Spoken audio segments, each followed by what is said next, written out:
Abonnez-vous et n'hésitez pas non plus à liker la vidéo et d'activer la cloche de notification. Voilà, comme ça, c'est parti.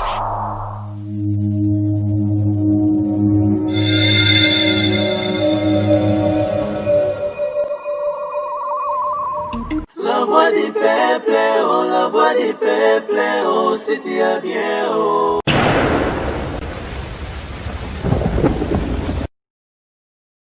C'est vrai que la classe est la différence, mais cette fois-ci, la classe en chair et en os à votre disposition. Et c'est là à travers le Flat Hotel Tenasia. Le Flat Hotel Tenasia met à votre disposition des appartements équipés de chambres et suites avec un confort moderne. Une salle de fête moderne pour toutes sortes de manifestations, anniversaires, fêtes de mariage, réunions et autres. Pour ceux qui adorent la restauration, il y a un restaurant VIP à votre disposition. Un nightclub pour les amoureux de l'ambiance responsable. Un service traiteur de renom. Et pour ceux qui adorent rouler en sécurité et en luxure, le Flat Hotel Tenasia met pour vous une location des véhicules des marques. Le Flat Hotel Tenasia se situe dans la commune de Lingwala sur l'avenue Kalembelembe numéro 256 à 2 minutes de l'avenue Libération ex-24 novembre. Le Flat Hotel Tenasia, la classe, la sécurité, l'assurance en chair et en os. Joyeux Noël à tous nos abonnés de la Voix du Peuple. Aujourd'hui, nous comptons plus de 178 000 et quelques abonnés. Nous vous souhaitons tous joyeux Noël et puis les non-abonnés de la Voix du Peuple.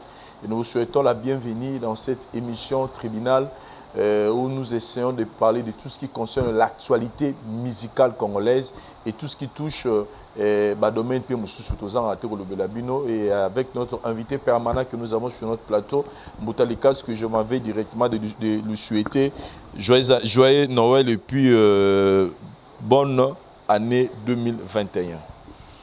Merci Vincent. Joyeux Noël. Bon, Noël, c'est les cas qui lobby, mais tout comme ce qu'on a merveilleux, donc nouvel an.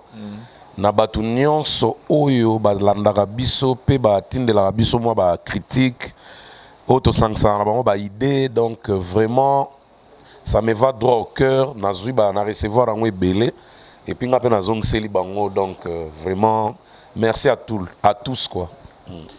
Boni basango ya prophétie ya prophète Denis Lesi. Nalandaki te Asen. Nalandaki te. Asen. Ni pas nanga ni pas Franck Semai. Ah, nalandi te.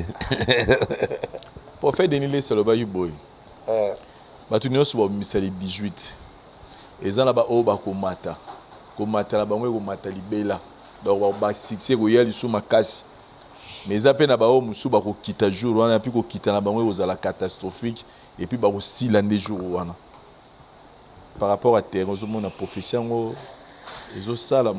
ngai veneza pour la prophétie, la musique a été toujours comme ça au pays, partout dans le monde d'ailleurs, parce que la musique, tant que bato ba bimisaka, na période où bato ba bimisaka, et bani que beaucoup sont appelés, peu sont élus.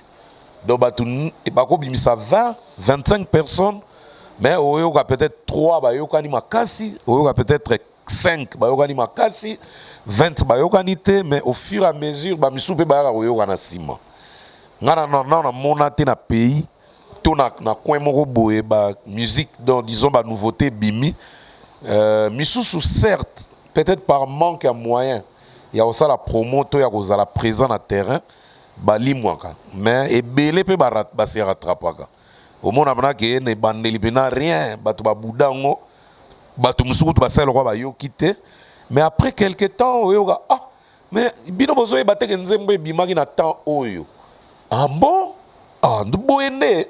Donc et ça la manango de temps en temps, donc pour nanga je nazana kata prophétie wana te, mais na yebi ko ça la lecture, il y a musique de temps en temps, ndenge bimaka même ba période biso bimisaka. Tant biso to bimisaka tozalaka ba biso, ba Madilu, ba Zaiko, ba El Paris, ba Manda chante, ba tozake belé, ba Papa Lutumba, donc ba Papa Wemba, El apostrophe. Mais na temps moko boye, moi ba 3 albums moko boye, Reniaki ngape na kati, et puis na ba temps moko boye ba misupe ba rattrapaki. Le ba ingratitude à Papa Simaro, ba trahison pardon. Oh moni Pepe Kala Emma trahison. Oh. Na mambi la belle pe ba Emma maman Koulou tout ça je crois. Il rattrape pas qui donc musique à on le 18 et à date a sorti album il a fallu héritier avec au chapé date on après bande comme soupe ba l'autre date on mais tant que bimi to monique na ba misuku te bima avant le 18 misusu pezo yo kana et misusu pezo yo kana te donc na ponanga eza na ma prophétie c'est normal ça se passe comme ça. Une semaine après sortie il y a le deux albums, il y a Fali et Héritier, tout le monde a équipé Batu Belé, les 17 albums. Il faut parler en termes bon, les albums, c'est deux. Hein? Deux albums. Non. Mais single et Bima qui est Belé. Sinalenga Koutou qui est deux karaté. Sinalenga qui miel de son pas Bimisagi. Nga ou Sinalenga on pas Gary Wele. Album a miel de ce Bima. Et Bimi préambule. Et Bimi est en terrain. À part Gary, il y a 3 ou 4 internautes comme ça qui nous suivent. Oh, bah, rappelez, on a payé non, mais t'as pris un 1000 peu bimi, tout. Ah, mais comment est tapé, na méga ko tapé, na naviguer, na occupé 9 chansons. Ah, oui, et bimi penza. Et ça, internet, bah, négonions sont au balingara miel de son, na savoir faire, na sala peme na wera, pour nous soutenir et à publier na chaîne na il y a YouTube, miel de son, donc beaucoup tala, beaucoup consommer, donc il y a des plats partout. Il n'y a pas seulement de plats dans le disque qui a hérité, mais il y a des propositions où il y a un terrain, vraiment, par exemple, il y a eu une proposition aussi de Mignon Abraham, c'est un single. Et Bimi déjà, mais vraiment au courant, penate. Et puis, il y a aussi les Bogards Cappuccino, à Tchelepso générique, moi bien, ils ont tapé, beaucoup tapé dans la chaîne, Botala, bon s'abonner en plus et puis beaucoup taper dans la plateforme parce que ça déjà dans la plateforme donc il y a eu beaucoup de gens même Wera son batuming baza moi qui dit ba ya mon na sinale na ba fana Wera que to zalaka malili te na babilo mususu auto ça la featuring mongo ya bien na garçon mongo Orsa na ebi de ba comment ORSAT ba ça li fit ya bien et ça pendant internet on a beaucoup tabomona Wera son featuring Orsa et bien le 5 décembre donc beaucoup kota partout donc mais en ce qui concerne les deux albums oyo mythique parce que faut bien mythique parce que quand il y a actualité et parce que mingi bazo comprendre pe tina tribunal té des fois on nous taxe de parler des uns et d'oublier les autres on nous taxe souvent que tout ça la tribunal basé qu'il n'a pas certains artistes bilongi n'a pas combo au tout temps de temps en temps ba misu tout temps raté il y a on a linga tous qui mutalika sur cet aspect n'a me rappelle que clair opinion voilà par rapport au concept émission na biso je sais qu'il y a des émissions d'analyse et ça dans la chaîne YouTube belé voilà mais en ce qui concerne le tribunal ani bat ba retenir eloko moko voilà tribunal toyaka ko traiter ba actualité c'est-à-dire moninde to la mugana tongo o la mugalelo na ninga bata politique so que émission bo solo na politique au futa jamais ba beta ma solo ya Palou alors que Palou est en actualité mon côté na bosso na politique so que bazora sujet d'actualité o est dominé peut-être na journée peut-être na semaine peut-être dans les 3 jours il y a on ba retraiter na émission na bango voilà donc biso na tribunal peto yaka te ko beta masolo ya ba musicien parce que ce bon le bongo c'est que monsieur faut nous ça la plus de 10 heures du temps parce que faut dans le lukara ba nchusu tsugi nani mabiala photo luka ba musicien madilo ba tikala bazo sala ndenge nini le fombaza wapi ça c'est pas wana eza musala biso te biso tribunal to yaka ko lobelaka ba actualité donc si tu veux qu'on parle de toi dans cette émission fais des actualités. Figure-toi parmi les actualités. Quand il y a journée, quand il y a semaine, même il y a mois. Qu'on parle de toi. Si voilà. Quand on parle de toi, nous, tribunal, tu as corrélé. Dès quand on a na balabala, na ba salon de coiffure, na ba terrasse, na ba place ba nego ba vandi. Oh, beta wana biso sko tu as ramené na rango awa na tribunal. Ceux qui ont musicien aux en actualité, to musicien na bino ba fanatique na bango besoin déclarer. Ce gars en actualité, là est comme promo. Voilà, promo, il faut payer. Il y a un kende. So bolingi to lobela bango en termes de promotion, boy sa mission na bino ba contacter biso. Voilà. Que nazala na actualité te bino bo sala ngande actualité. Voilà. C'est pas exclu. Ce n'est pas exclu. Mais pour qu'on prenne quelqu'un comme ça ka boy, à fois en actualité. C'est la raison pour laquelle Batouba Mingi, ce sont le même nom qui reviennent sur. Il y a Batouba l'actualité. Et ça, Batouba l'actualité. Vous remarquez, jamais Bissot vend de la CG à musicien, on a plateau, on a Bissot, au Azane d'actualité. Voilà. Actualité ne veut pas dire faire sortir seulement un album. Non. Il faut expliquer maintenant. Parce que voilà. Non, nous on parle pas des albums qui étaient. Il faut album et ça la actualité. Je parle par exemple des cas de Miel des Sons. Voilà. Contre Miel des Sons, je n'ai rien contre lui. Voilà. Tu vois que tu m'apprends qu'il a mis cet album alors qu'il n'a pas habité. Il va se dire que mais na tribunal babeti en kara. Il faut l'accompagner na actualité moko boui. Atanga moko mutalika so na bimisi nzembo moko sikoyo e betite. Awa so to lobela on ndenga promo Vincent Osenga mbongo. Mais parce que et comme une promotion, nous voilà. Dans l'actualité donc pour les noms de musiciens que vous voyez que nous citons souvent dans nos émissions ici, allez sur les réseaux sociaux, allez dans les avenirs, na babar, bon monde que bango pe masono bango beta marafort. Faites des actualités. Pour Vincent, na moni ko. Ozo que non loin pamba to ça un exemple simple. Kabo se bulembi tant ba acoustique ba homme acoustique e bandi. A beta ki homme acoustique ba tout bazaki d'accord et beta ki na actualité. L'actualité ça veut dire quoi? Dans le mauvais sens ou dans le vrai sens, dans le bon sens. Au cours de l'actualité, bah fingio, na toile, mon ça l'actualité. Au cours de la part netinga, kalamingi tawa, bah tout n'y a ce comme ça, soit titre, mutalika sur Finlande. Bah nous sommes dans un mauvais sens, bah nous sommes dans un bon sens. Maintenant la salle actualité pour nous avoir succès, la salle qui analyse na normal et puis tous ala qui na yo. Bah tu vas interpréter, n'est pas quoi interpréter. Donc c'est comme ça. Ils appellent le Rwanda tolo ba boede par nani brigade. Brigade a BBC kinze mneyaka générique a bien. A BBC générique en tout cas ba te belé ba sentir te et bouger ba tout na actualité. Mais tu ko mona e aleki na émission na poto et créer actualité au générique ya wata nzoke za ba crime susu peza wana ba animateur ne ba boaki.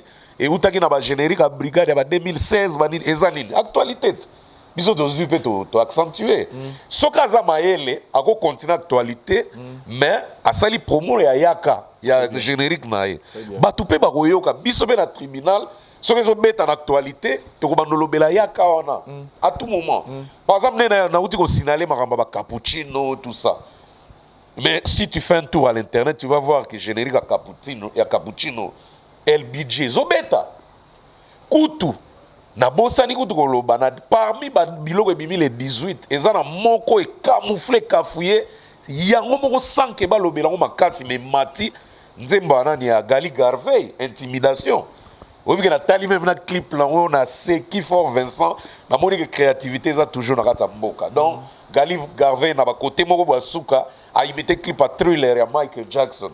Azo sala ba jeme ermo na zongi na kila mo grosso ermo wa kena chakuli bondas donc à ce qui si menzembeze lengi pe kei donc c'est ça il fallait te expliquer ba tu vas comprendre ba ya rasulté oh mbuta pourquoi ba beti ba tu musu kara surtout Vincent na kara sakana raté a beti un tel kara Vincent Dazane Doune on a 40 là. Et puis non seulement ça, ils appellent la misère sous là il pongi na ya besoin en actualité les na télévision le bio botanga comme on a ngati. Bosiko to le mais actualité et ça quand on a ba misusu to tanga déjà comme on a ba on tempo ba actualité. Musu pe kana ina loba musu pe azan actualité to tanga pe comme on a été mais yemora lekio botanga ngati. Il veut se faire important. Alors que tu as attaqué, alors tu qui prend mon attaque. Solo biko chakate au boma structure na ya tribunal. Donc ezaki amona na raté na actualité. Donc so amona ni te biso beto na force. Comprends ça ça veut dire donc tu as kate pour azara na actualité te. Yemoso à part aux akozanga actualité abagisi susu bolobela ngate. Déjà to lo baraté pour za actualité te. To ça zonine. Mbutalikasu, tolo belana nous une semaine après, Ouais. bilan, il y a les 2 albums. Une semaine après, Mi-Ange, Mi-Démon, volume 1, il faut tout le bien. Ça, c'est Mi-Ange, oui, Bimaki. Mi-Démon, il y a parti le 16 janvier. Donc, tu as le Mi-Ange. Dans Mi-Ange, il y a générique, voix Bercy et Bandeliana, où l'ambulance a remplacé la créa Bercy. On dirait pas comme ça, mais en tout cas, on a un générique à Ouattapena. Félicitations. Donc, et Kangi Pena, et Betty Pezo Beta. Et puis, on a CP là qui a quelques chants, et ça là, 5-6. Mais on a un et l'engi na moi Bakisami. On a un Seed Boy, les moyens, et bibima. En tout cas, Fantôme. Je pense que Nzemane Rose parmi coup de cœur et album na eux. Les moyens. Les moyens en tout cas. Héritier Watana Begovan sa clip à chanson na tepo. Après générique bois qu'il a sur clip on a pour. Attention à bois qui Fachi na Denzembo. Il y a moi si na ya Mobali. Te Nzemane Fachi be. Ah wana si il y a les moyens ya tête. En tout cas, abi misanzi mwana mbang clip na ngomba parce que ego ça pena coup de pouce à ma race pour la promotion album na. Non mais what a rassuré Batuke. Alors, Bibisande générique à Racker. Week-end, donc les autres week-end déjà, les autres samedi. Tout le monde a le soir ou lobby dimanche. Donc, c'est moi qui ai et puis, félicitations à Wata parce que à Sali, clip naïe, la maison a bien. Chris Makarim, dans ça, il y a clip. Oui, Chris Makarim, il y a Bouba, clip. Donc, Wata Benambalo a chepé ba moyen en complicité na producteur na David Monso. Donc, moi bien. Donc, en tout cas, le Kouta Mabé et Betinza dité.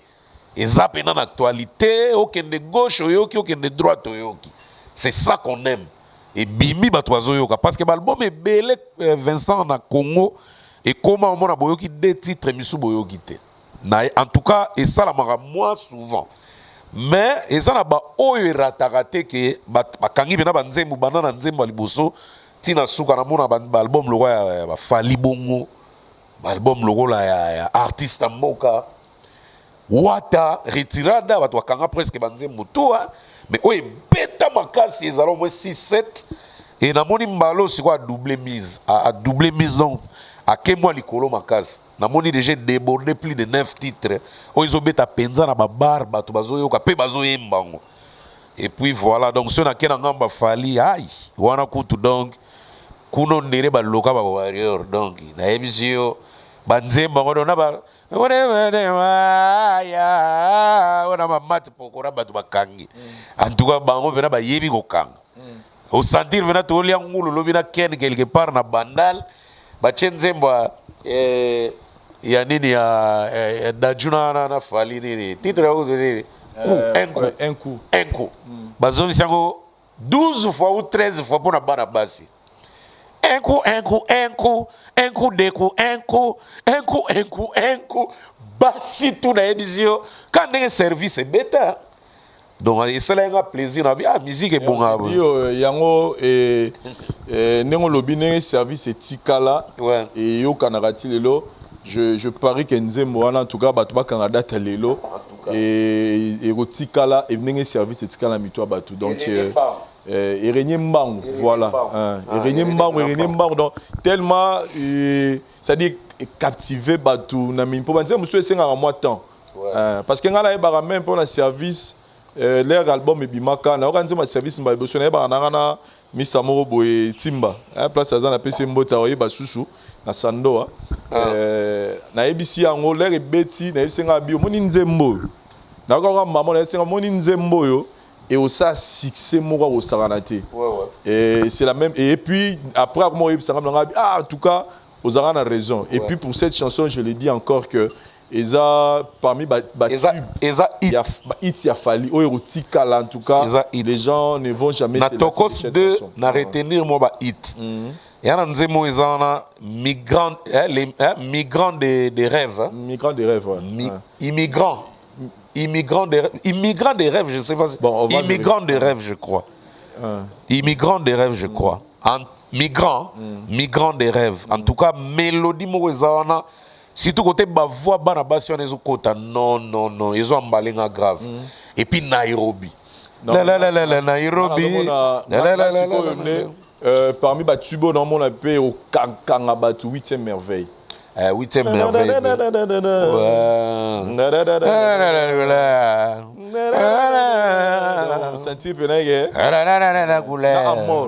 Amour, paix, ça va. Si tu m'aimais encore, donc, voilà, fallait pas titre français, animation. Et là, on a une émission, mais voilà, Dari Diwanté, ça n'est qu'un ma belle micro. Il y a même petit caro, mais il y a une particularité à remarquer dans l'album à Fali. Moi, différence dans mon Tokos 1. Tokos 2, je sentis un peu de l'originalité à Fali.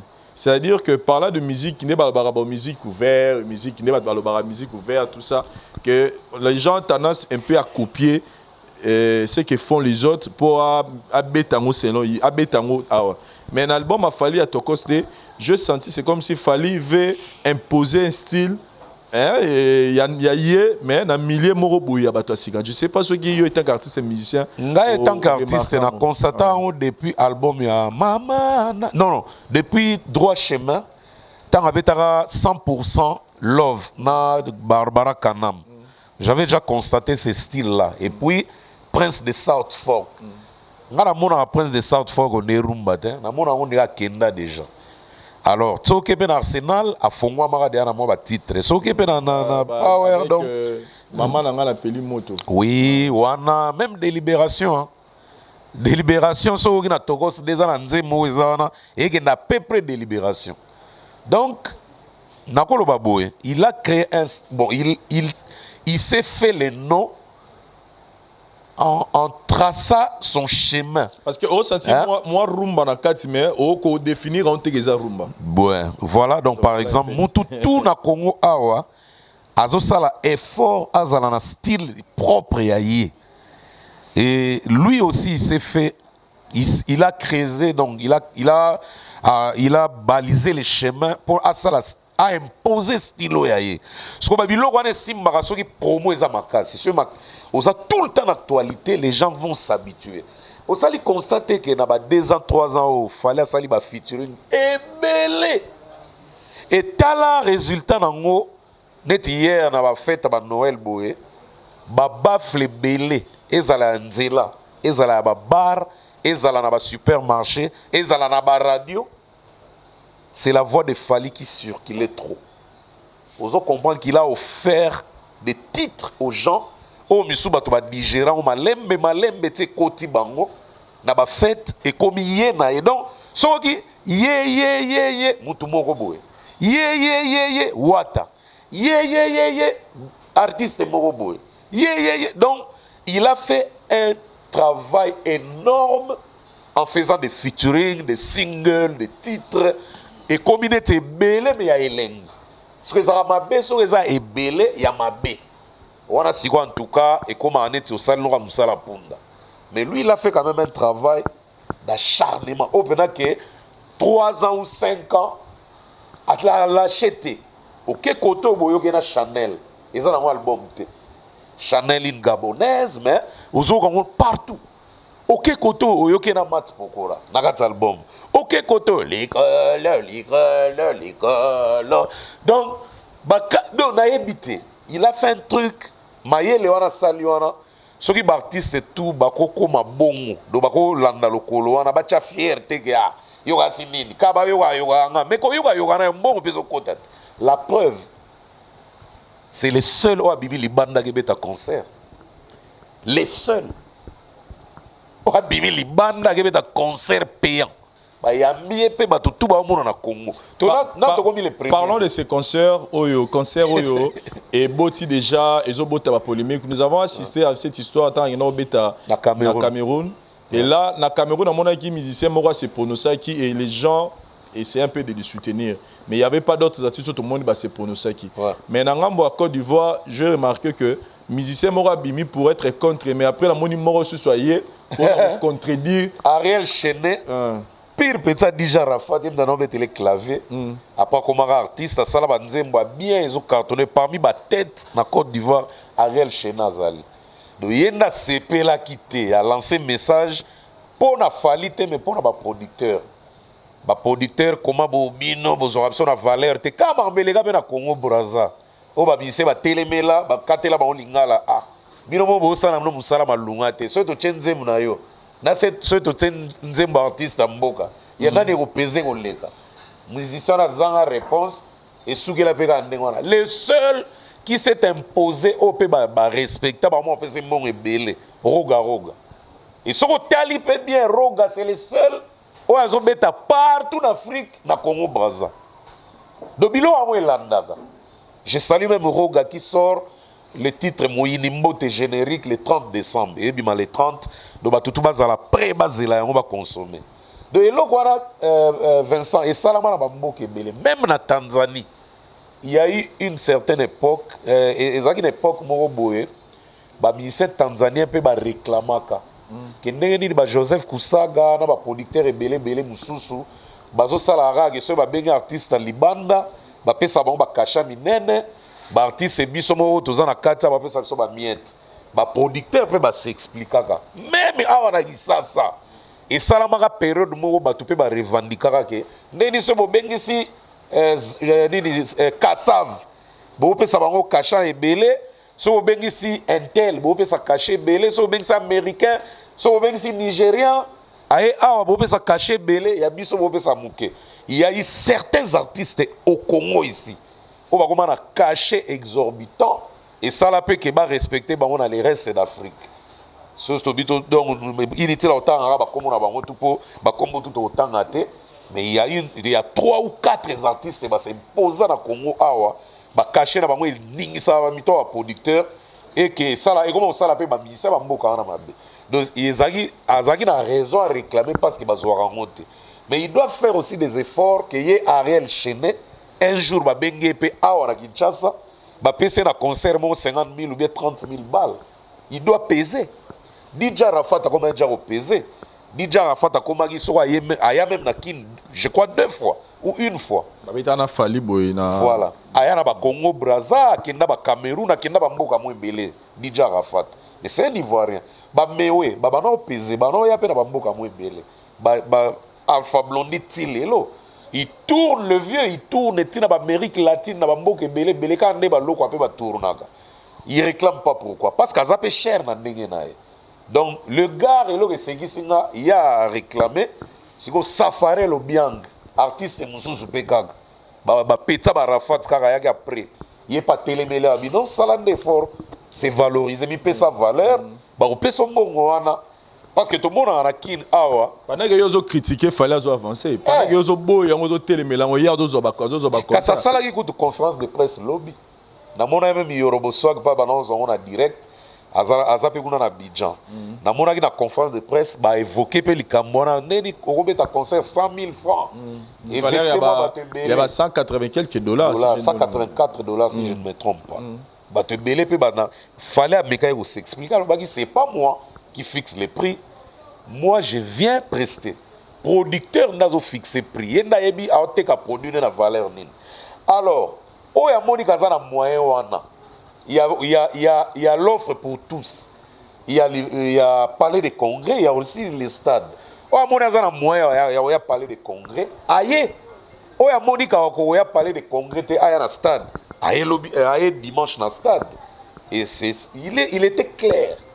Il était clair. Et puis, dans la publication, c'est mais de ce warrior on va publier on va comme sold out donc on va bien parler de congrès vide bon total kaka et tout vérifier tout pendant que les gens sont en train de réclamer mais tout le monde sold out bon tout le monde kaka no lobby voilà bon on s'est dit lelo Mbuta soyons sincères au biso tribunal on vient parler de l'actualité mais on cherche à être vrai à dire des choses à dire la vérité pas pour plaire aux uns ou déplaire aux autres non voilà.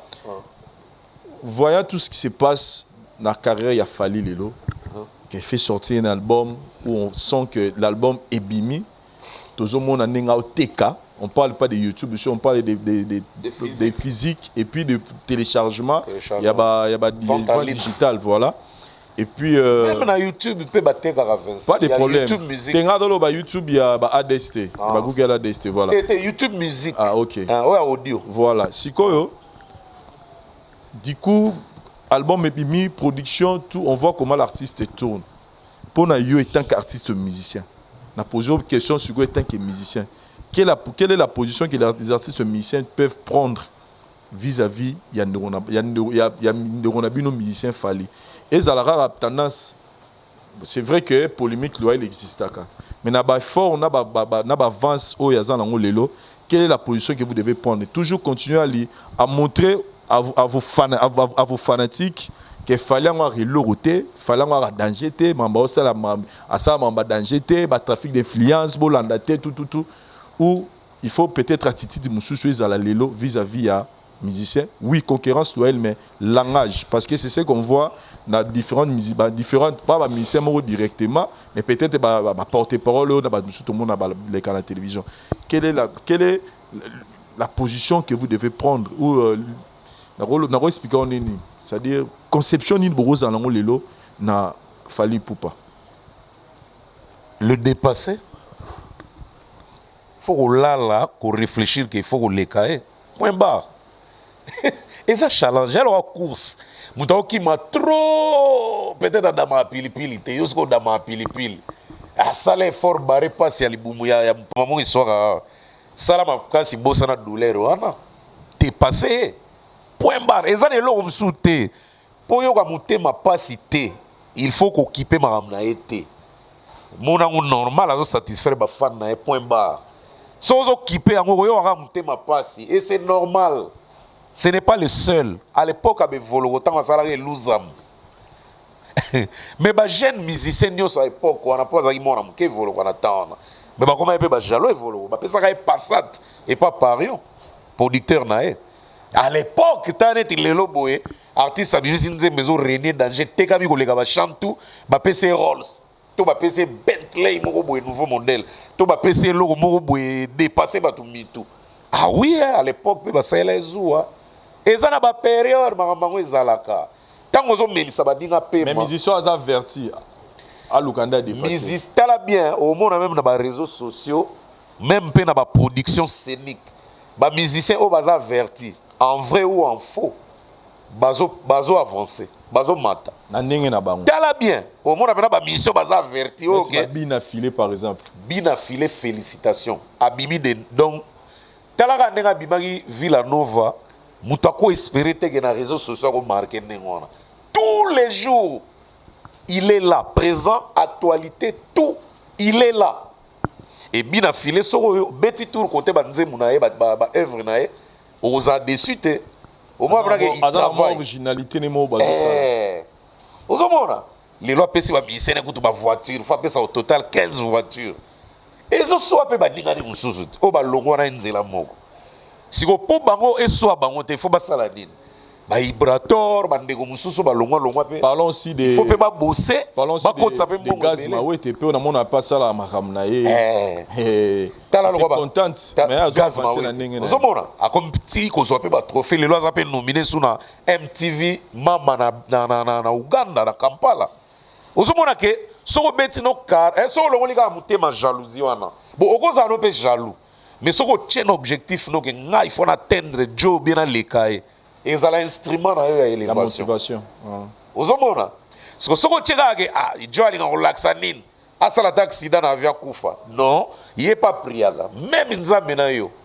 Okazi Nzamba ko yogela yo yogeli ete. Ndenge za Léopard Air moko to kutana Côte d'Ivoire yo Nzamba ko sala lelo to gagner Côte d'Ivoire ndeba Ivoire ba sambilaka santa biso sambilaka. Il y a encore un autre aspect, Boutalika, ce que j'ai essayé un peu de faire une analyse moro. J'ai remarqué bona na keka na ndenge ya concept. Omoni ba auto ba fanatique a fallu to benga ba warrior. Ouais. Vous allez voir quand bazarapena prison. Présence d'abord ezara eza ya oya na ba commentaire te ya ba émission te ya ba Facebook pour revenir insulter. Présence d'abord ezara au monde appelle Fallait nominer place Moroboy. S'il vous plaît, s'il vous plaît, s'il vous plaît. T'es na okende. Na lobby bien, on a ninga bien té. Na bi présence on est à la kakate. OK. Na lobby bien, présence on est à la kakate. Koya ko vana na ba commentaire, na baneli présence na bango. Ezala kakate. Koya ko vana na ba commentaire, il y a ba YouTube, to, il y a ba Facebook, to, il y a ba autres réseaux sociaux. Mais présence na bango ezala actif. Au va nominer Fali, tu vois les warriors motivés pour ne pas voter. Fali a mis cet album. Au moins, on a senti que non, bazo teka, bazo luka, bazo statistiques. Il y a différentes plateformes, il y a vente digitale, il y a différentes plateformes et il y a vente. On doit sentir que ils sont présents. Au moins, Fali premier na iTunes, il y a France. Par exemple, Fali premier na iTunes du monde. Fali boy na Spotify, ça dit au moins il y a quelque chose. C'est-à-dire quoi? Là, on a un besoin très capital. C'est-à-dire qu'il y a une vente digitale au coup de présent. Il y a YouTube présent. C'est-à-dire que tout ça, on doit sentir que les fanatiques n'ont pas accompagné. Mais j'ai remarqué, dans les fanatiques, il y a des musiciens et belé en boka na biso. Na pesika exemple, il y a sorti à Bablo na bango les 18. Voilà. Au coup de les 18, soit le monde n'a pas héritier vente. On n'a pas fallu vente, mais tu vas bimisagi et belé. Mais tant que na ba différents musiciens au coup ta ba otekate. Mais soriyo mbutalika soyo lobika na télévision, musiciens wana tekite wana moni sikoyo ba fanatique ba au coup ta ba vanelio na ba commentaire. C'est-à-dire que quelque part on a un message moko na ba fanatique, il y a ba différents musiciens na biso. C'est bien de venir nous inciter dans nos émissions. C'est bien de venir nous inciter dans nos pages Facebook. Ça, c'est bien. Vous nous montrez combien vous aimez. Vous faites plaisir. Et puis, vous nous montrez combien vous aimez votre artiste. Et moi, je l'ai dit aujourd'hui que vous faites semblant de les aimer. Parce que force au bobimisaka, énergie au bobimisaka. Il y a un finga biso, ce que le qui est sous musicien amnoana, nzemone betité. L'album par exemple le 18 force au bobimisaka pour boire au finga biso. Ce qui même force pour ngabo utiliser pour nous kende ko sombela e biloko zo misala vente digitale et aux bien. Parce que comment imaginer que musicien na bino boza prêt à boire au finga, mais ce que en réalité a otekate comment? Vous devez vous poser cette question. Comment musicien na biso aotekate pour bino bozoya ko consommer biloko na été bozoya ko sombate. Mais vous êtes là fort pour venir insulter. Vous nous insultez, oui, mais demain, qu'est-ce que ça va changer dans notre vie? Vincent otikara Vincent, Mbuta otikara Mbuta. Mais votre musicien aokita. C'est ça la différence. C'est-à-dire biso otikara la place otoza. L'analyse ne mourra jamais. L'analyse ne mourra jamais. Mais les musiciens la bino kita parce que à la fin sonye zo zala ngam parce que le loso ke na ba statistique.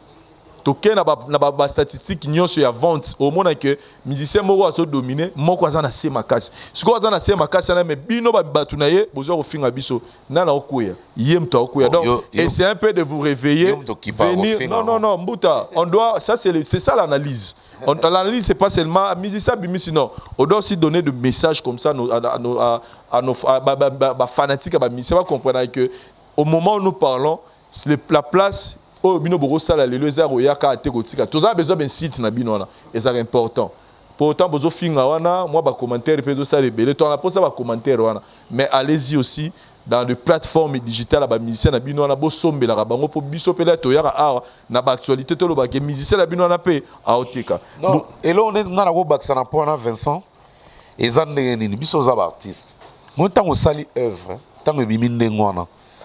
Et c'est limité quand tu es côté na ba TV et va na YouTube. Bah soit tu na trace qui to trace urbaine, trace Afrique à lobby, Alexis na YouTube na lobby music world. Na évolué dans les Cambouana. Oui bi le monde dans Nakoloba les mouvements de soutien ça se crée. Les mouvements de soutien ça se crée. Il y a un moni artiste et misu bazara fier a pesi même ba mouvement de soutien na e combo. Vous avez bon, de tous les côtés, tous les côtés. Sauf que côté Fali, Fananae ba warrior. Sauf Tali, tu bundisi sérieusement mi ange mi de moisa bango. Sauf Tali ba fanatique héritier. Tu bundisi tokos de ya kosaganate eza ba fanatique héritier. Comparaison sur comparaison, attaque sur attaque. Et puis ezalaka bon Vincent. Jamais fanatique ya mutu akondimaka adversaire akondimaka te. Donc yango na loba na place que bozala minoritaire bozala sko effort bozala majoritaire na ma domaine nyonso le omona ga artiste na bino soki komi neti likamba neti héritier aza mpe na Africa Talent non ouais aza nominé sko faut koyeba na catégorie na ye aza nominé na banani sko ba Francis Diba ya boulot faut basala sko yango wana lo aza mpe trop internet faut batinda bato ba voter héritier wata ayela biso Africa Talent wana ayela biso na vitrine na ye wana eza sko boulot ya ba Francis Dibaya qui travaille avec héritier Badadi Mola et puis les internautes qui aiment héritier qui soutiennent héritier. Très bien. Ozomona très bien. Par exemple tolobelaki Papa Chéri ndenge nominé na Kama tolbeti setawa pona ke bato na bango bureau baya ba expliquer ndenge ko voter message commis Roger Emel a sali vidéo atindi poto diffuser à mon tribunal ba fanatique à BCBG à monde entier balanda tribunal ba comprendre de façon ba voter les Papa Chéri na Kama et puis bobo santé que Papa Chéri a nominé que le seul congolais a nominé tant que meilleur artiste international. Mais dans la catégorie, on a fallu meilleur artiste international. Ba warrior balala da pongi te boyebi ke bazo ba trophée. Donc to tchela no vidéo wana ya Roger Emel ndenga expliquer façon de voter les Papa Chéri. Voilà. Pour comme à torté que to ça qui bien expliquer te boye voilà. Voilà, merci beaucoup Moutalika sou to la Roger Emel ndenga zo expliquer biso ndenga to voter. Et Moussa Labino Sugonde à moi. Bokende, bo voter n'engi Roger. Moussa pas emboîter les pas, Roger ne pas emboîter les pas. Voilà, total en plutôt se retrouver juste après. Voilà. Merci. Bonjour et excellente journée à tous les vrais des BCBG, à tous les vaccinés des Salvatore, à tous les convaincus de Bin Adam, pourquoi pas à tous les amoureux de la bonne musique ainsi qu'à tous les internautes. J'en profite de cette opportunité pour vous faire cette petite vidéo afin de répondre à vos différentes requêtes pour vous montrer comment voter pour notre leader Jibin Piana qui est nominé dans la catégorie de Best International Artist dans Kama, qui veut tout simplement dire Caraïbes Afro Music Awards, qui aura lieu à Londres. Et sur ce, il y a quelques étapes à suivre pour voter. Voici la première étape. Vous cliquez à l'aide de votre curseur. Vous cliquez sur le lien Kama Award. Ça va vous ouvrir une nouvelle fenêtre. Et la dite fenêtre doit s'afficher de la sorte. Ça, c'est la fenêtre des organisateurs, de la page des organisateurs. Il y a encore une toute petite fenêtre qui vient de s'afficher. Vous serez obligé de supprimer. Voilà. C'est comme ça que ça doit s'afficher. Et toujours à l'aide de votre curseur, vous allez parcourir en descendant pour chercher la nomination. Par exemple, là, il y a Best Reggae Art, Best Dancehall Art. Et notre leader est nominé dans la catégorie de Best International Art.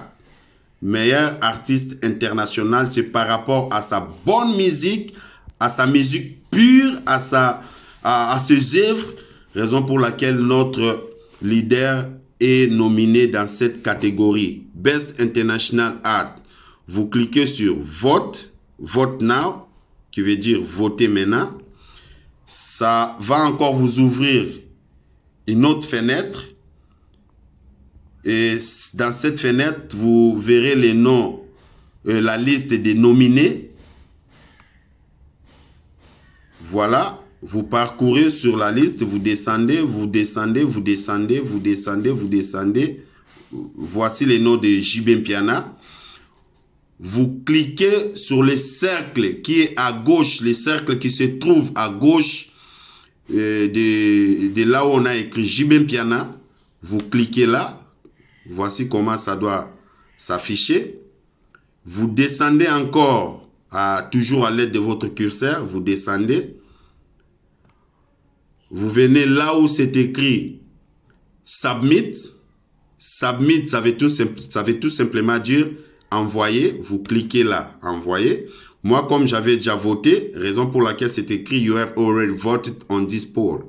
Et après avoir voté, vous venez encore de l'autre côté en descendant toujours à l'aide de votre curseur. Vous écrivez votre adresse email ici. Par exemple, pour moi, c'est R. Moulenda. Comme j'avais déjà voté, c'est affiché déjà. Et après avoir mentionné votre adresse email ici, c'est pour vous enregistrer dans leur page. Vous cliquez Send. Send, ça veut dire envoyer. Vous cliquez Send. Voilà, vous avez voté. Et dans le cadre toujours, il y a Kabola Bilenga Papa Chéri pour une meilleure compréhension. Pour Nabino Baïboza, na poste à voter. Pour na voter, au cliquer na lien Oyo. Kama Award. Pour Papa Chéraza nominé na Kama il a Kisi Caraïbe Afro Music Award. Papa Chéraza nominé comme étant meilleur artiste international par rapport à sa musique pure, par rapport à ses œuvres. Oyo ezo pesé au cliquer na lien au Kama Award et au memayo na page na font la fenêtre musus oyo memayo na page ya ba organisateur. Voilà, et au fond le suma fenêtre amuke fenêtre oyo eza na objectif ya repartager en autant musu na Facebook, Instagram et tout yo en a besoin na on pour l'instant te oye awa au cliquer awa pour na ko effacer yango effacer fenêtre amuke wana. Alors au luki esika nini ba liste ba nomineza par exemple awa okiti one is a best reggae art koto is a best dance all art mais yo ozana posa ya best international artist. Papa Chéraza nominé na best international artist yango oyo o cliquer na vote now oyo elakisi voter sikoyo o cliquer wana et o fungolela fenêtre mususu ou ils ont la liste ya bat o baza nominé na best international art na meilleur artiste international au kiti na liste wana oluki kombo ya Papa Chéri Jibe Mpiana bakoma Papa Chéri te mekuna bakomi Jibe Mpiana. Voilà Jibe Mpiana yango wana oye na gauche côté bakomi kombo ya Jibe Mpiana na gauche eza na cercle moko o cliquer na cercle wana soko si ko cliquer na cercle wana o kiti lisusu na C. Au kiti na se ezana esika o bakomi submit o elakisi tinda elakisi envoyer allez o cliquer na envoyer wana soki na no tinda kite soko tindi e komela oke o tindi mais nga comme na tinda ki yango komelinga you have already voted on this poll de elakisi ki aussi votaki déjà na catégorie oyo.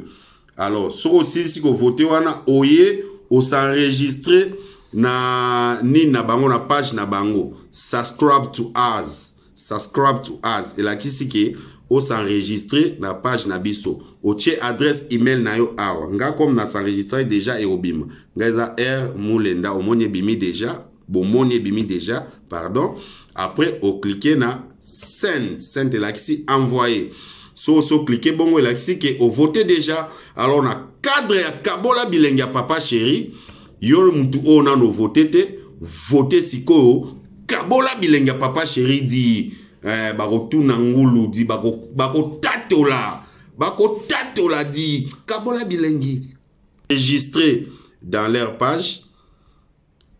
Vous cliquez send. Send, ça veut dire envoyer. Vous cliquez send. Voilà, vous avez voté. Et dans le cadre toujours, il y a Kabola Bilenga Papa Chéri pour une meilleure compréhension. Pour Nabino Baïboza, na poste à voter. Pour na voter, au cliquer na lien Oyo. Kama Award.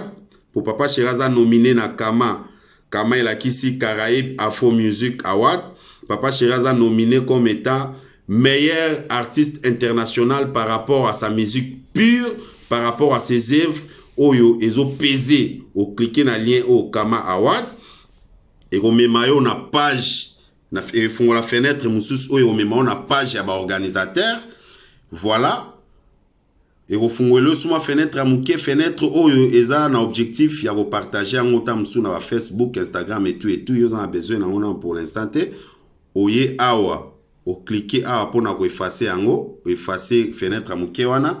Alors au luki esika nini ba liste ba nomineza par exemple awa au kiti one is a best reggae art, côté is a best dance all art, mais yo ozana posa ya best international artist. Papa Chiraza nominé na best international artist, best international artist yango oyo.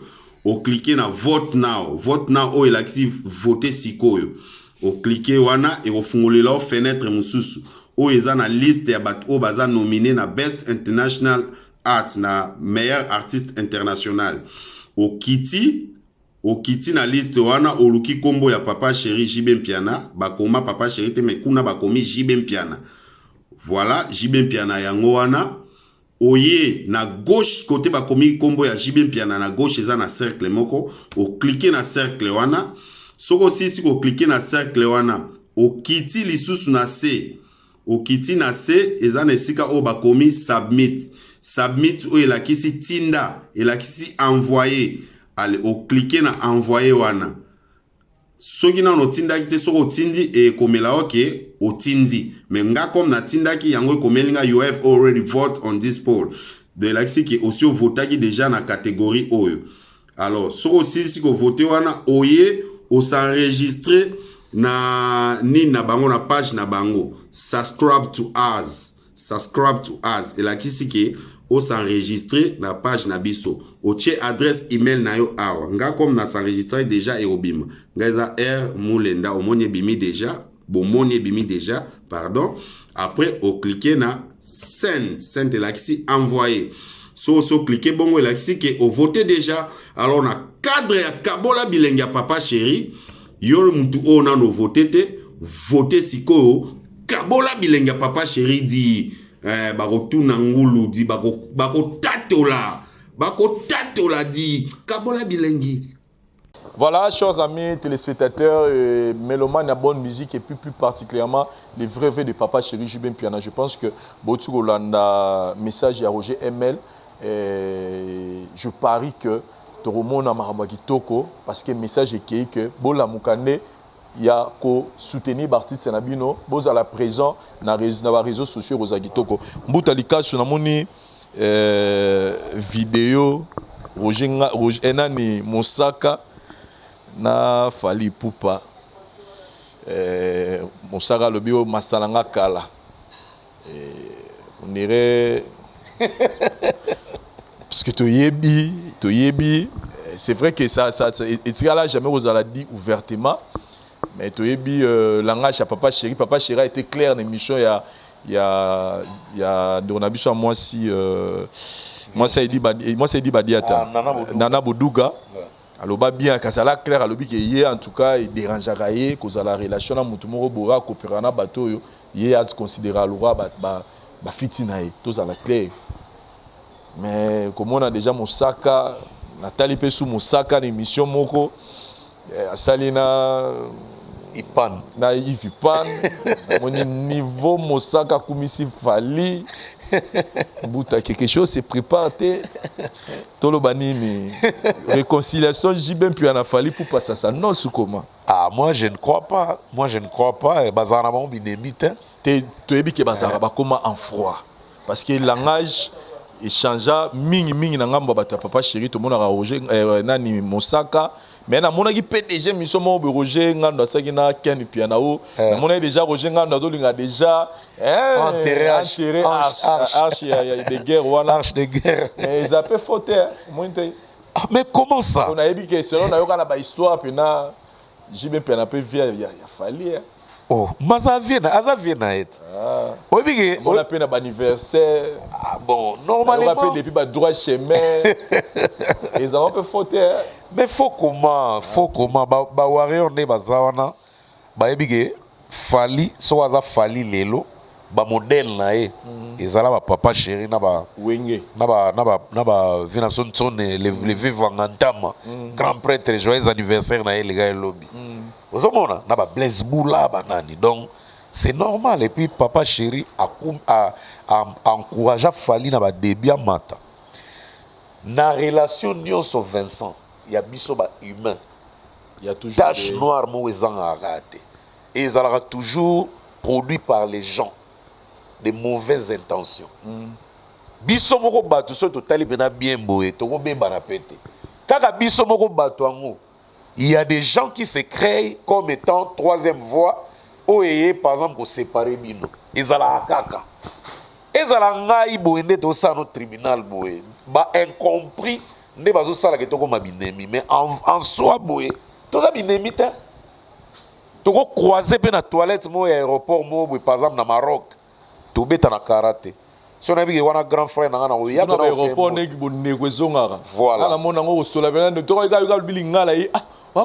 Voilà. Qui bon négo dans l'aéroport, surtout dans le transit. Au beti ngabena kara na ye kaka. Au beti kara na ye kaka. Au beti kara na ye kaka. Na limite ko tombola ngo bwakanga. Tebe na beskal pe na bon négo zonga. Donc yangwana siko elo na lobake Vincent ko mona ngo affaire gravité. Papa chéri na petit na efali talaka nde kenaka bato mo balela ba propriété bato mo balela luxe bato mo balela makambo ko donc on sentit maintenant que petit idéologie a vient na et ça peut m'abêter donc nga pona nga ba ko swana ya pa mawana ils ont régressé ils ont avancé ceux qui sont en communion en bonne relation to ko aidaner Moussaka parle très bien. Aza maman a instrument, il y a élevé papa chéri sur tous les plans. Et le réseau Pexa Moussaka, azo pour la catégorie mo ya loba mingi, catégorie mo ya makasi côté Moussala zo beta mwakara. Il est Avandeli mingi masesena. Avandeli mingi. Na ba histoire. Avandeli mingi batak personnel. Azo bombo akumi sa papa chéri en général. Mais ça n'a pas biloko Moussala ko vande la boye. Et ça, les papa chéri, tac, et c'est belé. Nettement, on va trophée, on s'en va le bilan au matin. Mais tant que papa chéri, et ça, il va voter. Après, comme sous interprétation. Quand on va peut-être, papa chéri a 8 il y a salé mission. Il y a tribunal a démarré biso. Il y a bami, qui nous a tourné colo en esprit. Place quand on se componente na bango ya ngwana. C'est que mignon place on se componente na bino ya ngwana. Tant on y a le bilan après comme biso to linga papa chéri to or que moment ngo yango biso to loba boke ne revoter iro yeba que tineli sege message buta Vincent na yo aranga pina biso bena na BCBG bena do a kota ka biso te na bi poari a iye a démarrer d'afo a sola ka bien te c'est que mam tolo bande yango c'est que fa o lega c'est que mam tolo banga yango ça dit moment moi si ko moment biso to lo baba to voter ta ba ko voter te allez to zonga to le belango lo bio rien du tout en tout cas la CPL fort mais en tout cas pour nga Moussaka na féliciter mukolo azara bongo mukolo azara bongo mais na CPL ka te na phrase ya oh master nanga ya kala. Pourquoi il a dit ça? Master kala zala. Il n'a pas l'intérêt de dire ça. Il n'a pas intérêt. Donc il ezaki lo mo ya kolobate. Il fallait le baras lié pendant master nanga. Master nanga to sala ma mbebele pe to sala ma mbebele. Parlons de les gens dossier moko c'est normal les réconciliation. Donc il faut lobela yango les actualités. Les actualités mbuta. Ça ka bête actualité. Mboutalika sou parlons de Weranson avec son acoustique. Ouais. En tout cas, je commence d'abord à féliciter Weranson. Douceur, Nazala sincère. Mungonga Wera bongo na ngo kala. Na Wera formidable. Oui, ba rumba mingi Wera yemi na formidable. En tout cas, Weranson mungonga kitoko wana. Nazala sincère na ngo ya suka depuis ba kibuisa mpipa. Nazala pena sincère. Bon. Wana vina nga témoignage en tout cas na yokango kala et témoignage pe wera yemba ah oui témoignage monanga yo témoignage sans toi mona ndenge au en tout cas Weranson qui nous a fait vraiment plaisir et vous avez raison témoignage en tout cas Weranson big up et je vous invite tous chers amis téléspectateurs la chaîne YouTube ya Weranson grand prêtre de la savourer les 30 minutes où Weranson offre biso en tout cas si on a et puis rien à dire Vincent na CPL c'est une explication vient na temps ba tourner sigo boule acoustique on est à non roi de la forêt a changé te a otika grand prêtre de l'hymnologie. Ah, tous les gars de la France 24. Bamindelo batali ba journaliste habitant. Amener l'acoustique. TV mystique. Et puis, dans le continent, pour batailler déjà. Et puis, ce que qui ça grave. Vu si vous marquez ça, les vidéos à homme acoustique, on a non. Batutu ba obeta na ba veste ba yembi neti ba sango neti batutu. Mais vu ce qu'on a ndenge bena ya cascade sous Malobé 24 12 bar 13 36. On s'est dit bena vidéo vu bena do ba movie bena ba ya bena tsa. Vu bena télé ba bena bam escalier. Cérémonie avant bande acoustique. Ouais ba jeune. Ouais ça non ah c'est que vers oyana pepe peribiri pembe na yo ngamba acoustique bandi na yo voix vebi douceur on dirait bon à l'hôtel ha t'es sérieux ba studio on pas poto ils ont manqué ba on peut parce que qualité à son na yo tellement wow mais parlons aussi de ce que je aimais ça dire pour nga na mon on dirait noto na commis réalité quand j'ai vu Ranson renvoyer de l'ascenseur dans l'album Héritier Watanabe. Ah oui. Je me suis dit, c'est ce que j'ai toujours rêvé. Ah oui. Na Ranson na ba na ya bimisa. Quand vous savez un chair de poule na bi waouh. Boene to lingaka de temps en temps. Obi que jour présent na biso wera. Ponga na mwana wenge donc présent na biso. On a bimi analyse na mwana wenge. Jour pe na wera. A osala vidéo boye pona artiste mboka.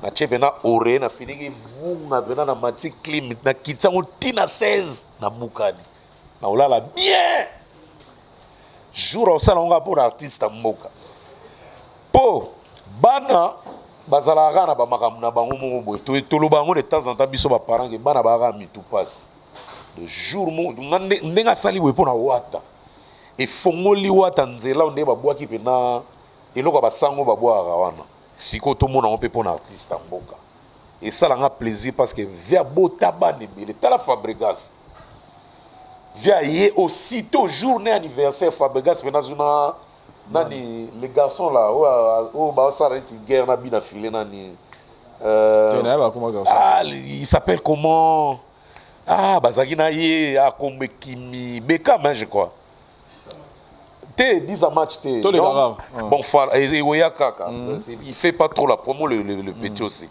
donc bazaki bangomi balé tant oué razo bima te migler te tant oué razo bima ba yambie maman na nzemba joyeux anniversaire et ça l'enga bien ba yembina ve émotion non et ça l'a bien et puis tant ba yi ba silisika ko yemba nzemba anniversaire ba niateli ba on a besoin mettre ninja so na zaki wana aniateli ba maman acoustique mais Fabregas n'est pas daé. Donc, bandi ko compléter les voix. Mon vie avant l'acoustique donc il y a au sakanate. Fabregas quoi comme nager. Les petits aussi, azo nager. Et ça là qui bien. Na sepela ma casse na ko mona ngo mais na zaki na idée anniversaire à vie na année 2020 na ko mona ta moi 4-5 artistes à Wenge Maison Mère ba rendre hommage. Mais na mona ipe Héritier Watanabe pe a posté na page na il a fait un texte là. Il a fait un texte là aux senti qui venait de son cœur. Comme je l'ai dit toujours Héritier Watanabe azarane vrai, azara vraiment vrai au Saranate. En tout cas ba fan tout ya Maison Mère bokende bobo s'abonner encore plus na chaîne Werason de la Botalikasu. Et puis bo somba botala pas acoustique. Qu'est-ce qui ne va pas avec Robin Ondi? Parce que sur tali clip na ya Chana Nuboy là et a comité n'a pas 20 millions. Oui. Mais non, Chana Nuboy pardon. J'ai vu ça. Ah, mission na miso. Et mais sur tali tu bazo bimisa mikolo on dirait Robino on dirait azo régresser mouké. Qu'est-ce qui ne va pas? Ba goûter. Ouais, n'a pas na sali constant na Nathalie na moni micro s'il vous plaît. Oui, n'a pas na moni. Na moni misu 20 millions de vues, félicitations, bien que c'est une année. Attends, nous sommes pas sali une année sur 10 000, il faut féliciter papa. Nga go 2 ans 3 millions. Et non, 3 ans comme ça, 3 millions. Na position de tir. Bon faut mané bato bazong sila na WhatsApp. Wana na beta 40 na posa obibisa te ko Botalikasu. 3 millions de vues, Botalikasu. Non, non, mais et là, on a aussi un Robinho à revoir marketing.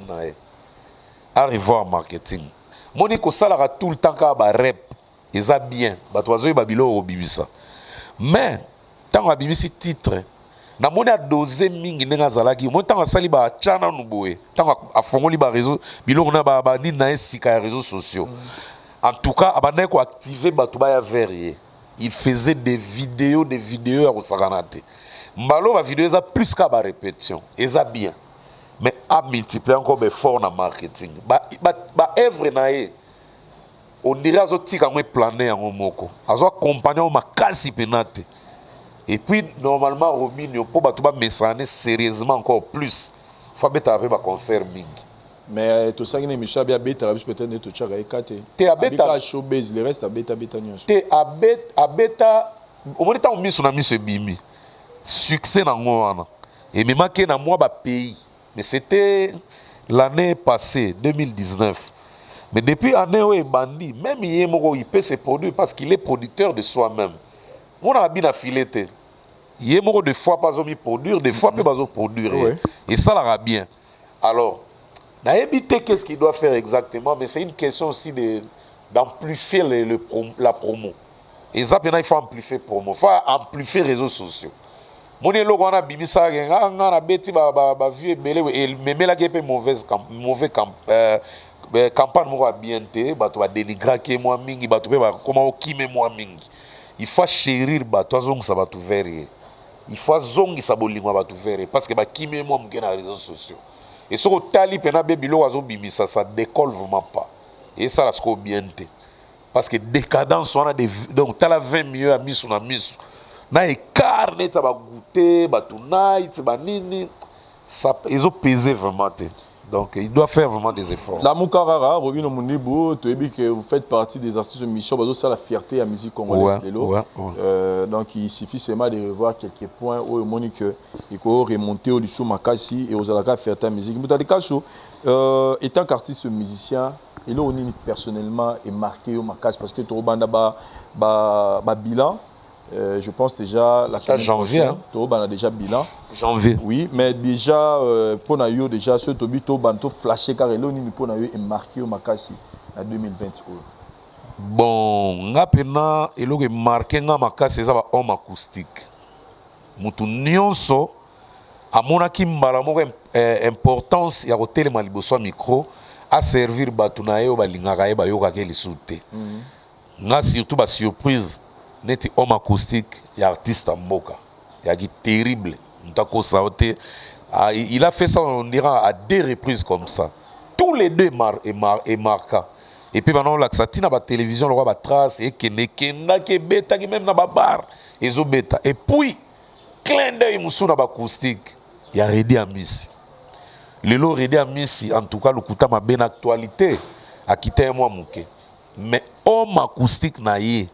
Et zongi si Redi na yebso ba bar nyonso na kisasa soki o makusi kwa nezate do za la page te et o mema biso ti na album a hérité wa tato yo mona sali featuring nze mwana biso beta na ba bar do sali bien na yo mona so acoustique muso marqué na Stino za na ba tube azap mo ba tube ezala ba tube mais Stino za na ba classique mais ba classique on et comment ka ko yoka na meye mutu na actualité yo na pena mingi te mais acoustique na eso landi azongi si bena pandi la leur bato lokwa ba Serge Mabiala uzomona et ça lit vraiment bien ba acoustique à tour de rôle wana et la kisi capacité à mutu na mutu mais ce que mabena ngo ba beti ba acoustique ba va na bango donc on va occuper na bango te na habité vraiment ils sont pas vraiment habitués mais na habité bazana ba jeunes pour ça tali wera azape mukolo amona ba 65 je crois mais il est actif dans internet pour l'actualité papa chéri na Snapchat ko yate Bartis msuto mona ga ya mikolo mais réseaux sociaux comme ça on le voit bana mike et ça très important parce que monde lelo c'est réseaux sociaux so oza na réseaux sociaux te makamne ke na bien mais ke ne moi bien mingi na matolo na terrain te na terrain bena mo mambe ke ne bien gali garve ye to ye bien na mama ba cassette na ba CD te Mais akobimisa eloko boye ekangi. Fabulous akobimisa kaka boye ekangi. Rebo akobimisa boye ekangi. Innocent akobimisa boye ekangi. Gaz Mawete un tel okepe kota ba vie. Wera so abimisi tango abimisa formidable. Et betsaki bato mitoa réseaux sociaux. Ozomona. Donc il faut pas la mukaka. Net Serge Mabia la salle eloko bien acoustique bien mais la mona va di kimia alobara souté. Et là, je félicite même Soleil Wanga, Soleil Wanga, Namodogo, Abarambo, Abasala Mwelo Omo, Namona pas masse basse, Abasala Lomo, il y a bien, un extrait dans le masse basse à Zoyo Sabango. Très bien en tout cas, bon les mater. Donc en tout cas, biso comment on réseaux sociaux, artistes à la. Et puis, c'est vrai, concurrence loyale les arts importants, mais quand l'ancien arabe musicien, botika ko se référer dans mutu c'est-à-dire sala oyo koko sala na niveau ko sala et puis discours na yo ezala plus rassembleur ezala très important parce que éviter mutu ni na ro se planation na yo et puis place na ro bimela donc to mais c'est ko yo ko la pe ko lobaka na ba télévision et éviter des polémiques des conflits ici parce que musique à lolo c'est que j'ai compris on irait bilo rane do simba surtout yo clasher mutu pour ba chaoka parce que Gary Garvey beti solo na mona na place à l'équipe émission té donc à ça la nega ba actualité kaka ba actualité ba vidéo actualité kaka na ba tube na donc to comprendre que vitesse sa musique est changé moins fort mais musique wana ya yo clasher mutu pour ba chaoka to tikela ngo période ya ba wenge et wana ne ba no simba mais le en tout cas et les calango pena souté ba makamboana la preuve année ba ça ba succès lelo ya ba casse na ba tube na bango na pese exemple nzema ino sibi yo pe ba pesa yo voilà ça n'a pas sengagité les kasoki na ba clash neni voilà et pesa i makam nango mais Mbutalika nous sommes arrivés à la fin de cette émission. Ah oui, joyeux Noël à Jean-David Kiambote en provenance de London City na pese ba mbota trop.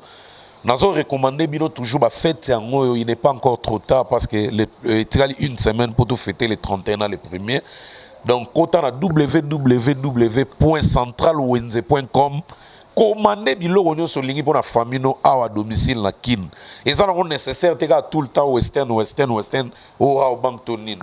Commandez biloko au côté na double bon YouTube amola nela na ba mo faut en tout cas amola nela donc tangi koma marque mo ba la nelio muto mo ba kanyishe nega po ando lobela bon ba chance wana oya ba transfert mbongo eza na mo mabete mais mo pe ko tinda boy par exemple na famille baza neuf moko ayanga kangi mbongo destination inconnue ndako ilali nzala mais na www.centralwenze.com oko commandé na yo ba tika biloko na ndako biloko to eza ba vivre frais ali ou ba loso ba biloko nyonso ko somba pour na fête en tout cas na pesi bango ba mbota trône ba servir mboka Mitterrand champagne les champagnards en direct de Luxembourg na pesi ba mbota trop joyeux Noël Ridimbo en direct de Birmingham Clarisse Tanga Muyembi Motema Guilin Nantebe, Maman Eva Esbel, Jeannette Malangi, Maman Sociale en direct de Paris, n'appelle pas Joyeux Noël. Papi Ngimbi, numéro 11 à Portland, en direct des États-Unis. N'appelle le 16 janvier, aux la maman d'événement pour la mi-ange, mi-démon hérité en direct à Portland, États-Unis. Tout le monde va célébrer ensemble pour la sortie à mi-ange, mi-démon, volume 2. Donc le 16 janvier, à sa fête à Portland. Papi Ngimbi, Claude Tembe, Monument Poto, Kelly Kungiston, les grands vautours de Ratanga, honorable Dédé Moupassa, le président Dédé Moupassa, Vienam Somoro, et puis PDG Fabrice Bourandou, Manu Immobilier en direct de Pointe-Noire, en tout cas, on a été président Kadimamou Kendi. Donc, Winner Star Cargo, on a passé Bambota trop, Joyeux Noël. De Joyeux Noël, là, tout balandi, biso critique toujours ne vous salara. Au combien sur WhatsApp, tout répondre, en tout cas, on est dispo pour vous. Joyeux Noël na Sandra Gekonde, na famille na Mobimba, père na biso. Joyeux Noël na Herman Gumba, mon ami, Gigal, mon ami. Joyeux Noël na Narcisse, le chef du cartel, mon ami, na bébé na biso na mère nae, le Pacho, joyeux Noël. Joyeux Noël na Aline Lutumba et place tout ça émission na biso na village Wakanda Awa. Joyeux Noël na notre vie Souli Jali Mambika. Joyeux Noël na bandeko nyonso oyo bozuita autant d'émission oyo. Merci na David Iwantesa pour ça une bonne guérison et puis une équipe Bomba la voix du peuple sinon Bobetane musique, botika ba polémique. Polémique aussi là. Botekane. Et si là. Batekane. Merci, bye. Ngai maman Pichu Tonele, naza pharmacienne en formation, nazo œuvre dans le laboratoire CRMTA, où ils allaient centre de recherche et de production de médicaments traditionnels améliorés. Tout tient à disposition de bino ba cosmétique, tout ça des cosmétiques enrichis au collagène, ils ont traité ba tampon, ils ont traité ba rides, ils ont traité ba poche, ils ont traité ba imperfection mingi ya peau, pour ça il a un sérum nango sous forme de masque, tout ça des crème réparateur, ils ont réparé pour ce qu'on a un problème avec acné, boutons, mapalata, et puis qu'on sait un sérum naïe, où ils ont enrichi dans l'acide hyaluronique. Tous on a d'ici gel douche, tous on a grand format, dans petit format, et ça mis à paille, ils ont adouci un pot. Tous on a d'ici cheveux. Ils ont collé sa souki, cheveux abîmés, souki ils ont quatre na pamba, souki ils ont na teinte, ils ont bonisango, ils ont retardé repousse ya cheveux blancs, pour ça ils ont na huile nango na bain d'huile. Tous na crème pommade, tous na savon ils ont accompagné gamme ya cosmétique nyonso. Tous pe na médicaments dans le laboratoire CRMTA, tous la pommade Diazolex, ils ont pommade antidouleur, ils ont traité toute forme de douleur, même la douleur rhumatismale, ma colorovimba, ils ont traité en haut. Tous la crème Borex, où ils ont uniquement pour notre papa, ils ont rallongé le système de papa, et puis ils ont agrandi en haut. Tous la Diazostimule, où ils ont produit ils ont traité différentes formes d'impuissance sexuelle, éjaculation précoce, dysfonctionnement érectile, faiblesse sexuelle en général, et pas ils ont traité frigidité, ils ont sous forme comprimé. Tout ça, la zinginalis, présenté sous deux formes, comprimé à sucer, non suppositoire, où ils ont traité différentes formes d'hémorroïdes internes et externes. Tout ça, la méamycine, où ils ont traité la levure. Tout ce qui est MIB, tout ce qui est maladie, kyste, il y a MIB, ils ont traité en eau sous forme de comprimé dans le sirop. Tout ça, la crème méamycine, où ils ont traité tout ce qui est maladie à peau. Genre d'être maladie à PC, mycose, c'est là qu'il y a mibali, surtout, ils ont là, sapatou, maladie, l'auto, méamycine crème, ils ont traité en eau. Tout ça, la allium. Allium, ils ont traité toute forme, il y a hypertension, ils ont normalisé la tension, ceux qui tension est mataga, à normalisé, ceux qui quittent à normalisé, et ça à partir de aïe.